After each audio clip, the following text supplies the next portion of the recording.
मित्रहो, 21व्या वर्षाच्या या सार्वजनिक गुढीपाडव्याच्या उत्साहाला एक अधिष्ठान आहे, ते अयोध्येत रामजन्मभूमीचं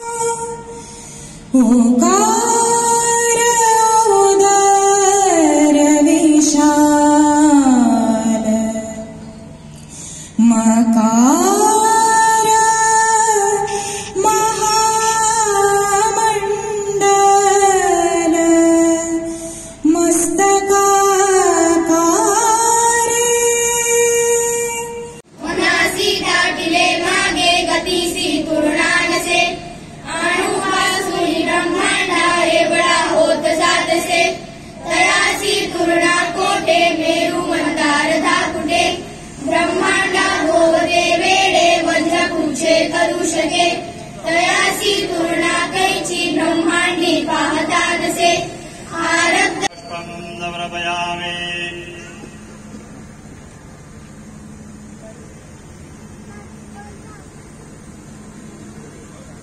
हरिद्रां समर्पयामि कुङ्कुमं समर्पयामि कालोद्भव पूजार्थे पुष्पं समर्पयामि ब्रह्मध्वजस्थित इन्द्राय नमो नमः धूपं समर्पयामि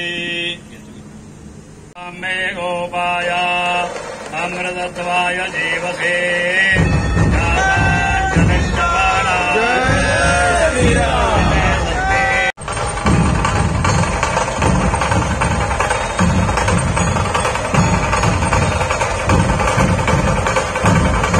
भारत मातेच्या प्रतिमेला इथं पुष्प अर्पण होत आहे। या देशातले आज जे अल्पसंख्याक आहेत ते सर्व बाबराचे वंशज आहेत असं समजायचं काहीच कारण नाही। या भूमीला जे भोगावं लागलं ते भारतातल्या अनेक भूमीला बाबराच्या वंशजांनी भोगायला लावलं। ते जे भोगायला लावलं त्या धर्मांतराच्या वेदना आजही आमच्या उरात आहेत। त्यामुळे ते आहेत ते मूळचे हिंदूच आहेत, फक्त त्यांच्या उपासना पद्धती आज वेगळ्या आहेत अशी ती मांडणी आहे। त्यामुळे अनेकदा आपण पाहतो अनेक धर्मियांच्या अनेक प्रथा या हिंदूंशी साधर्म साधणाऱ्या नव्हे तर अस्सल हिंदूंच्या दिसतात। त्याचं कारण वर्षानुवर्ष हे सगळं त्यांच्यामध्ये आलेलं आहे। परंतु ज्या बाबराचा आपण उल्लेख करतो त्याचा इतिहास काय आहे बघा, आणि रामाचा इतिहास काय आहे एका वाक्यात सांगतो। औरंगजेबानी सत्ता मिळवण्याकरता आपल्या वडिलांना कैदेत टाकलं आणि त्यांना नजराणा म्हणून काय दिलं तर त्यांचे जे मोठे चिरंजीव होते, यांचे मोठे बंधू होते, त्यांचं सर काटलं आणि ते एका थाळीतून त्यांना दिलं, बघा हा तुमचा आजचा नजराणा। घोडभर पाण्यासाठी आपल्या वडिलांना मोतात करणारा आणि धाकट्या भावाला आणि त्याच्याही पेक्षा धाकट्या भावाला अत्यंत क्रूर पद्धतीनं छळ करून मारणारा औरंगजेब हा एकीकडे, आणि आईच्या इच्छेखातर वडिलांनी आपल्याला राज्यपद दिलेलं असताना मोठ्या भावाच्या पादुका सिंहासनावर ठेवून त्याच्या नावाने राज्य करणारा भरत हे दुसरीकडे. यातला कोणता मार्ग भारतानं निवडायचा आहे याचा फैसला ज्या दिवशी न्यायालयाच्या संमतीनं झाला तो दिवस म्हणजे 22 जानेवारी, ज्या दिवशी रामाच्या मंदिराचं उद्घाटन झालं. पहिल्यांदा प्रयत्न केले त्या शिवप्रभूंच्या मातोश्रीनी म्हणजे जिजाऊंनी त्यांच्यावर चांगले संस्कार व्हावे म्हणून लहानपणी त्यांना रामायणाचं शिक्षण दिलं. रामायणाचं शिक्षण दिल्यानंतर अन्यायाची चीड निर्माण होणं हे अत्यंत स्वाभाविक आहे, कारण राम ही एक जीवन पद्धती आहे, ही एक विचारधारा आहे, युगानुयुग ती लागू आहे. ब्रिटिशांच्या गुलामगिरीतून 47 साली आमची मुक्ती झाली, परंतु राम मंदिराच्या निर्माणामुळं आमच्या गुलामगिरीच्या मानसिकतेत बदल घडला आणि ती गुलामगिरीची मानसिकता मुक्त झाली. म्हणून स्वातंत्र्य इतकाच आनंद आपण सेलिब्रेट केला.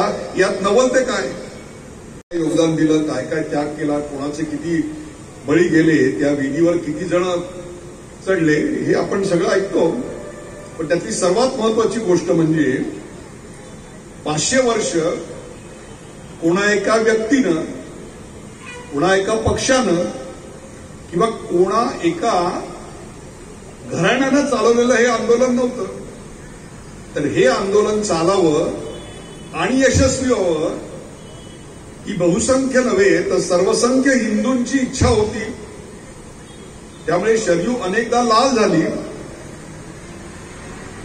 परंतु 22 जानेवारीला त्या शरयूचा रंग हा लाल नाही तर भगवा होता. म्हणून आज प्रत्येकाच्या डोक्यावर आपल्याला भगवा दिसतोय. त्यामुळे ही लढाई ही कोणा राजे रजवाड्यांची नव्हती तर सर्वसामान्यांची होती. आणि मंदिराची स्थापना झाल्यानंतर असं महत्वाचं काय घडलं तर एक गोष्ट घडली की आम्ही दीर्घ लढाईला तयार आहोत. आम्ही दीर्घ लढाई सनदशीर मार्गाने लढू शकतो, संयम आणि धैर्य दाखवू शकतो, त्यात यश मिळवू शकतो आणि अन्याय दूर करू शकतो. इतर धर्मियांप्रमाणे अन्याय दूर करण्यासाठी दुसरा अन्याय न करता संयमानं थांबण्याचं धैर्य जो दाखवतो तो हिंदू समाज. ही आमची नवी ओळख संपूर्ण जगामध्ये प्रस्थापित झाली आणि या सगळ्याची प्रेरणा राम होती.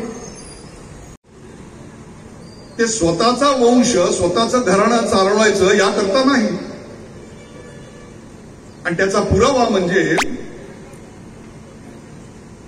रावणाला मारल्यानंतर ते राज्य रामाला सहज घेता आलं असतं, शत्रुघ्नाला देता आलं असतं, हनुमानला देता आलं असतं, सुग्रीवाला देता आलं असतं, पण त्यांनी ते परत दिलं विभीषणाला.